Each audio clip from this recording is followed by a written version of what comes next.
আসসালামু আলাইকুম রহমতুল্লাহ। আমি ডাক্তার মাহফুজুর রহমান। এসো র্যাপাটরি শিখি গ্রুপে সবাইকে স্বাগত। আজকে আমরা র্যাপাটরির মাধ্যমে একটি একুইড জ্বরের কেস সমাধান করব। আমরা যারা নতুন র্যাপাটরি ব্যবহার করা শিখতেছি তারা আমার এই কেসটি আপনারা নিজেরা আবার সমাধান করার চেষ্টা করবেন। যারা মোবাইলে ব্যবহার করবেন তাদেরকে আমি আজকে দেখাই দিব কিভাবে মোবাইলে রুব্রিকগুলো নিতে হবে এবং অ্যানালাইসিস রিপোর্টটি দেখতে পারবেন। এটি একটি কাল্পনিক কেস। ধরুন আপনার কাছে একজন রুগী জ্বরের সমস্যা নিয়ে আসলো। রুগী এসে বলল, আমার 2 দিন যাবৎ জ্বর, জ্বরের সাথে আমার মাথা ব্যথা হচ্ছে। মাথা ব্যথা আলোতে বৃদ্ধি পায়, এই জন্য আমি সবসময় লাইট বন্ধ করে রাখি। আপনি তার পিপাসা সম্পর্কে জিজ্ঞাসা করলেন। সে বলল যে আমার পানি খেতে মন চায় না বা আমার পিপাসা লাগে না। রুগী আরও বলল যে আমার জ্বরের সময় কোনো ঘাম হয় না বা আমার শরীরে কোনো ঘাম হচ্ছে না। আপনি আরও দেখলেন যে রুগী বারবার নড়াচড়া করতেছে, অর্থাৎ রুগী অস্থির। রুগীর আত্মীয় বলল যখন তার জ্বর বেশি থাকে তখন সে আবোল তাবোল বলতে থাকে এবং তার মুখমণ্ডল লাল হয়ে যায়। এখন আমাদেরকে এই কেস থেকে কিছু গুরুত্বপূর্ণ লক্ষণ নির্ধারণ করতে হবে, অর্থাৎ আমরা এই রোগীর জন্য কি কি লক্ষণ নিব সেটা আগে নির্ধারণ করতে হবে। ধরুন আমরা এই রোগীর থেকে 6টা লক্ষণ পেলাম। 1 নাম্বার, জ্বরের সময় সে প্রলাপ বকে। 2 নাম্বার, জ্বরের সময় মুখমণ্ডল লাল হয়ে যায়। 3 নাম্বার, আলোতে তার মাথা ব্যথা বৃদ্ধি পায়। 4 নাম্বার, জ্বরের সময় তার মধ্যে অস্থিরতা দেখা দেয়। 5 নাম্বার, তার শরীরে ঘাম হচ্ছে না। 6 নাম্বার, রুগী পিপাসাহীন, অর্থাৎ রুগী যখন আমাদের সামনে তার সমস্যাগুলো বলবে, বলার পর আমরা এগুলো কেস টেকিং ফর্মে পূরণ করব। কেস টেকিং ফর্ম পূরণ করার পর সেখান থেকে আমাদেরকে গুরুত্বপূর্ণ লক্ষণগুলো নির্বাচন করতে হবে। তারপর সেগুলো শ্রেণীবিন্যাস করতে হবে, কোন লক্ষণগুলো আগে রাখতে হবে সেটা আমাদেরকে বিবেচনা করতে হবে। এখন আমরা দেখব যে আমরা র্যাপাটরির মাধ্যমে কীভাবে এই কেসটি সমাধান করব। তাই আমরা সরাসরি র্যাপাটরিতে চলে যাব। এই রোগীর একটি গুরুত্বপূর্ণ লক্ষণ হলো সে জ্বরের সময় প্রলাপ বকে, তার মানে এটা একটা মেন্টাল সিমটম। এই জন্য আমরা মাইন্ড চ্যাপ্টারে এই রুব্রিকটি পাবো। এই জন্য আমাদেরকে প্রথমে মাইন্ডে যেতে হবে, তারপর সার্চ বাটনে লিখতে হবে ডিলেরিয়াম।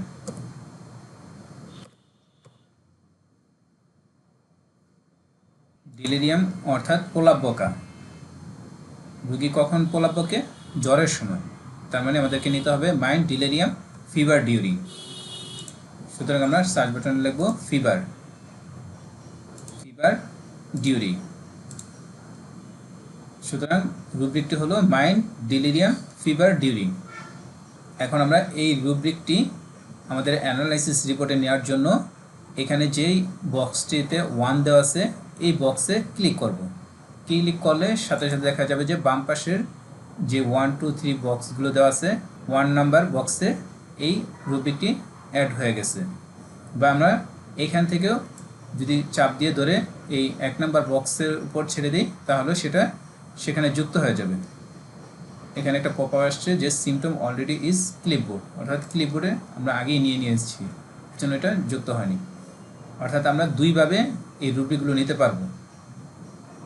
এক হলো এখানে যেই 1 নাম্বার বক্সটি দেওয়া আছে উপরে, সে 1 নাম্বার বক্সে ক্লিক করার মাধ্যমে নিতে পারবো। আরেকটা হলো যে আমরা যে রুব্রিকটি নিব সেই রুব্রিকটি চাপ দিয়ে ধরে 1 নাম্বার বক্সে ছেড়ে দিলে সেটা যুক্ত হয়ে যাবে। দ্বিতীয় লক্ষণটি ছিল জ্বরের সময় মুখমণ্ডল লাল হয়ে যাওয়া। তার মানে জ্বরের সময় মুখমণ্ডল লাল হয়ে যাওয়া, এই লক্ষণটি আমরা কোথায় পাবো বা এই রুব্রিকটি আমরা কোথায় পাবো? এই জন্য আমাদেরকে চ্যাপ্টারে যেতে হবে। তারপর ফেস, মুখমণ্ডল ইংরেজি হলো ফেস। আমরা ফেসে ক্লিক করব। আমাদেরকে সার্চ বাটনে লিখতে হবে ডিসকালারেশন।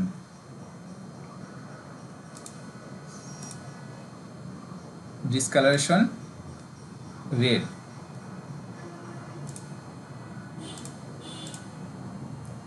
কখন তার মুখমণ্ডল লাল হয়ে যায়? জ্বরের সময়। তার মানে face discolouration red, fever during.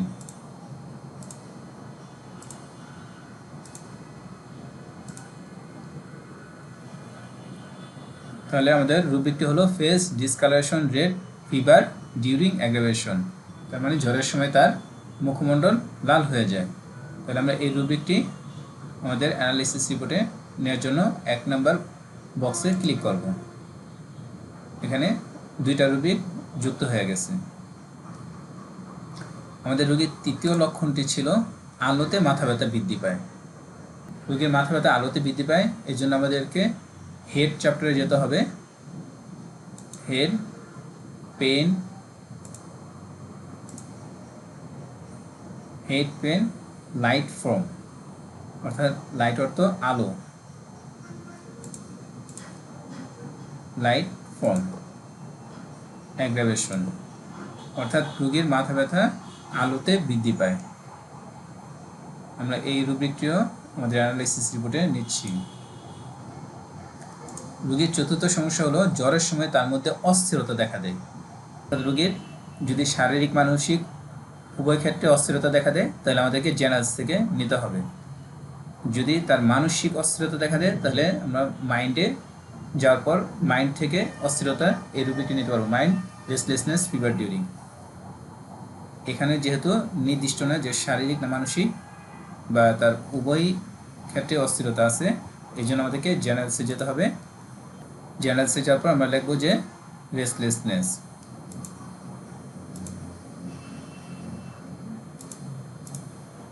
Restlessness, fever during aggravation. এই রুব্রিকটি আমরা নিলাম।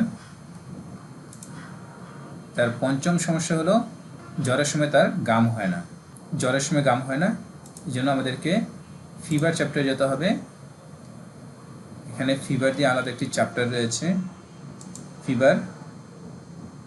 পার্সপিরেশন, পার্সপিরেশন অর্থাৎ গাম, আমরা আগে শিখেছিলাম যে পার্সপিরেশন অর্থাৎ গাম, পার্সপিরেশন অ্যাবসেন্ট। আমরা এই রুব্রিকটি নিলাম। রোগীর আরেকটি লক্ষণ ছিল যে রোগী পিপাসাহীন, জ্বরের সময় তার পিপাসা লাগে না। আমরা জানি যে পিপাসাহীন এই রুব্রিকগুলো আমরা স্টোমাক চ্যাপ্টারে পাবো। সুতরাং আমরা স্টোমাক চ্যাপ্টারে ক্লিক করব, তারপর সার্চ বাটনে লিখব থার্স্টলেস, কারণ আমাদের রোগী হলো পিপাসাহীন। থার্স্টলেস, থার্স্টলেস কখন? জ্বরের সময়, ফিভার ডিউরিং। তাহলে আমরা এই রুব্রিকটি নিলাম, অর্থাৎ আমাদের 6টি রুব্রিক নেওয়া হয়েছে। এখন আমরা এই অ্যানালাইসিস রিপোর্টটি দেখব। রোগীর 6টি রুব্রিক হলো মাইন্ড ডিলেরিয়াম, ফিভার ডিউরিং, রোগীর জ্বরের সময় প্রলাপ বকে, face discolouration red, fever during aggravation, জ্বরের সময় তার মুখমণ্ডল লাল হয়ে যায়, head pain light from aggravation, মাথা ব্যথা আলোতে বৃদ্ধি পায়, জেনারেল রেস্টলেসনেস, ফিভার ডিউরিং, জ্বরের সময় তার মধ্যে অস্থিরতা দেখা দেয়, ফিভার পার্সপিরেশন অ্যাবসেন্ট, জ্বরের সময় তার শরীরে গাম হয় না। আর 6 নম্বরটা হলো স্টোমাক থার্স্টলেস, ফিভার ডিউরিং, জ্বরের সময় রোগী পিপাসাহীন। এই 6টি রুব্রিক নেওয়ার পর দেখা গেল যে বেলাডোনা 1 নম্বরে আছে, আর্সেনিক 2 নম্বরে আছে, ব্রায়োনিয়া 3 নম্বরে আছে। বেলাডোনা 6টি রুব্রিকই কভার করেছে। বেলাডোনা পেয়েছে 15, আর্সেনিক 6টি রুব্রিক কভার করেছে, আর্সেনিক পেয়েছে 12, ব্রায়োনিয়া 6টি রুব্রিক কভার করেছে, সে পেয়েছে 12, ক্যালকেকার্বো 12 পেয়েছে। এখন আমরা ম্যাথমেটিক্যাল জ্ঞান দ্বারা বেলাডোনা, আর্সেনিক, ব্রায়োনিয়া, ক্যালকেরিয়া অন্তত এই 4টার মধ্যে পার্থক্য করে রোগীর জন্য সঠিক ওষুধটা খুব সহজে নির্বাচন করতে পারবো। আমি এভাবে আরও কিছু কেস আপনাদের সামনে অ্যানালাইসিস করে দেখাবো, যাতে আপনারা এগুলো প্র্যাকটিস করতে পারেন। এই ভিডিওর পরের অংশে আমি মোবাইলে আমরা কিভাবে এই রুব্রিকগুলো নিতে পারবো এবং অ্যানালাইসিস রিপোর্টটি কিভাবে দেখতে পারবো সেটা দেখাবো। আমরা এই কেসটি কিভাবে মোবাইল রেপার্টরির মাধ্যমে অ্যানালাইসিস করব আমরা এখন সেটা দেখব। আমরা আমাদের কেসে 6টি লক্ষণ নির্বাচন করেছিলাম, অর্থাৎ আমরা এই 6টি লক্ষণের উপর ভিত্তি করে রোগীর জন্য ওষুধ নির্বাচন করব। আমাদের রোগীর প্রথম লক্ষণটি ছিল জ্বরের সময় প্রলাপ বকে, 2 নম্বর ছিল জ্বরের সময় মুখমণ্ডল লাল হয়ে যায়, 3 নম্বর ছিল আলোতে মাথা ব্যথা বৃদ্ধি পায়, 4 নাম্বার হলো জ্বরের সময় তার মধ্যে অস্থিরতা দেখা যায়। 5 নাম্বার শরীরে ঘাম হয় না। আর 6 নাম্বার হলো রোগী পিপাসাহীন। এখন আমরা দেখব যে আমরা কিভাবে এই 6টির লক্ষণ মোবাইল রেপার্টরির মাধ্যমে অ্যানালাইসিস করে রোগীর জন্য ওষুধ নির্বাচন করতে পারবো। আমাদের প্রথম যে লক্ষণটি ছিল সেটা হলো জ্বরের সময় প্রলাপ বকা। এই জন্য আমাদেরকে মাইন্ড এই চ্যাপ্টারে ক্লিক করতে হবে। তারপর এই সার্চ বাটনে লিখতে হবে ডিলেরিয়াম, DELIRUM,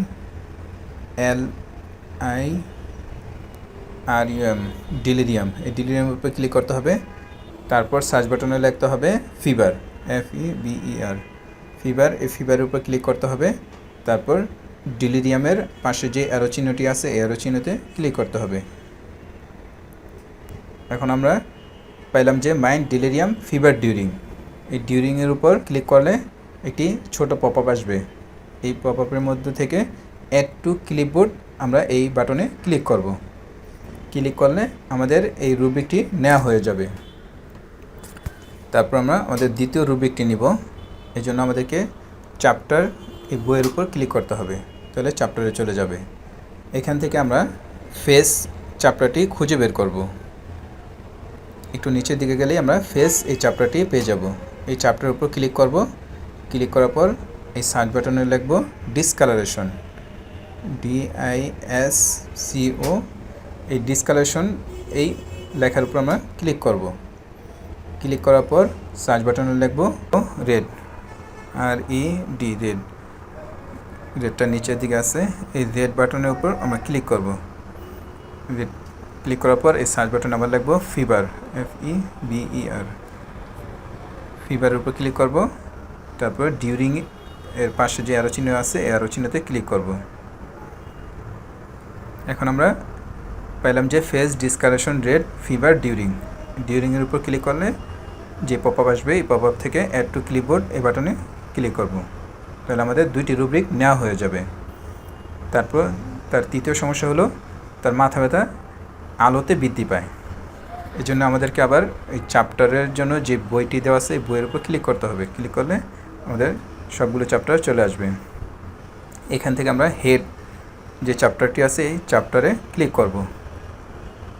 ক্লিক করার পর আমরা এই সার্চ বাটনে লিখব পেইন, PAIN, পেনের উপর ক্লিক করব। তারপর এই সার্চ বাটনে লিখব লাইট ফর্ম, অর্থাৎ আলোতে তার মাথা ব্যথা বৃদ্ধি পায়। লাইট ফর্মের উপর ক্লিক করব। তারপর অ্যাগ্রাভেশন পাশে যে অ্যারো চিহ্ন আছে এই অ্যারো চিহ্নতে ক্লিক করব। তারপরে অ্যাগ্রাভেশন থেকে আমরা অ্যাড টু ক্লিপ এই বাটনে ক্লিক করব। আমাদের 3টি রুব্রিক নেওয়া হয়েছে। তার আরেকটি সমস্যা হলো জ্বরের সময় তার মধ্যে অস্থিরতা দেখা দেয়। এর জন্য আমাদেরকে আবার চ্যাপ্টারে যেতে হবে। তারপর স্ক্রল করে নিচের দিকে যেতে হবে, কারণ জেনারেলস আমরা জানি যে নিচের দিকে আছে। জেনারেলসে ক্লিক করতে হবে। তারপর সার্চ বাটনে লিখতে হবে রেস্টলেসনেস, রেস্টলেসনেসের উপর ক্লিক করতে হবে। তারপর লিখতে হবে ফিভার, ফিভারের উপর ক্লিক করতে হবে। তারপর ডিউরিংয়ের পাশে অ্যারো চিহ্নতে ক্লিক করতে হবে। তারপর অ্যাগ্রাভেশনের উপর ক্লিক করলে অ্যাড টু ক্লিপবোর্ড। তার মানে আমাদের 4টি রুব্রিক নেওয়া হয়েছে। পঞ্চম সমস্যা ছিল রোগীর জ্বরের সময় ঘাম হয় না। এই জন্য আমাদেরকে আবার চ্যাপ্টারে যেতে হবে। তারপরে এখান থেকে ফিভার চ্যাপ্টারটি খুঁজে বের করতে হবে। আমরা ফিভারের উপর ক্লিক করব। তারপর সার্চ বাটনে লিখব পার্সপিরেশন, পার্সপিরেশন অর্থাৎ ঘাম। এই পার্সপিরেশনের উপর ক্লিক করব। তারপর অ্যাবসেন্টের পাশে যেই অ্যারো চিহ্ন আছে এই অ্যারো চিহ্নতে ক্লিক করব। তারপর অ্যাবসেন্টের উপর ক্লিক করলে অ্যাড টু ক্লিপবোর্ড। তার মানে আমাদের 5টি রুব্রিক নেওয়া হয়েছে। রোগীর 6 নম্বর সমস্যা হলো রোগী জ্বরের সময় পিপাসা থাকে না। আমাদেরকে স্ক্রল করে স্টোমাকে যেতে হবে। স্টোমাকে সার্চ বাটনে লিখতে হবে থার্স্টলেস, থার্স্টলেসের উপর ক্লিক করতে হবে। তারপর সার্চ বাটনে লিখতে হবে ফিভার ডিউরিং, ফিভার ডিউরিংয়ের পাশে যে অ্যারো চিহ্ন আছে অ্যারো চিহ্নতে ক্লিক করতে হবে। তারপর আমরা এটাও ক্লিপবোর্ডে অ্যাড করব। তার মানে আমাদের 6টি রুব্রিকই নেওয়া হয়েছে। এখন আমাদেরকে জানতে হবে যে আমরা কীভাবে এই অ্যানালাইসিস রিপোর্টটি দেখব বা আমরা যেই 6টি রুব্রিক নিয়েছি এটা কোথায় যুক্ত হয়েছে। এই জন্য আমাদেরকে উপরে যে বাটনগুলো রয়েছে এখান থেকে ক্লিপবোর্ড এই বাটনটি খুঁজে বের করতে হবে। আমরা ক্লিপবোর্ড বাটনটি পেয়েছি, এই ক্লিপবোর্ড বাটনে ক্লিক করব। আমরা যে 6টি রুব্রিক নিয়েছিলাম, যেমন mind, delirium, fever during, head pain, light from, face discolouration, red fever during, stomach thirstless fever during, fever perspiration absent, generals restlessness fever during, এই 6টি রুব্রিক উপরে চলে এসেছে এবং নিচের দিকে ওষুধগুলো এবং কোন ওষুধ কত নাম্বার পেয়েছে, কোন কোন রুব্রিক নিতে পেরেছে সবগুলো আমরা এখানে দেখতে পারবো। যেমন প্রথম ওষুধটি আছে বেলাডোনা, তারপর 6 দেওয়া আছে, মানে 6টি রুব্রিক নিয়েছে, 15 পেয়েছে এবং সিমটমস বলতে কোন কোন সিমটম নিয়েছে এগুলো আমরা এখানে দেখতে পারবো। বেলাডোনার পর আর্সেনিক, ব্রাইনিয়া, ক্যালকেরিয়া এই সকল ওষুধগুলো রয়েছে। এইভাবে আমরা মোবাইলের মাধ্যমেও আমরা রেপার্টাইজেশন করতে পারবো। তাই যারা কম্পিউটারে বা ল্যাপটপে ব্যবহার করবেন বা মোবাইলে ব্যবহার করবেন তারা এই রুব্রিকগুলো বারবার নেওয়ার চেষ্টা করবেন। আজকে এ পর্যন্ত, খোদা হাফেজ।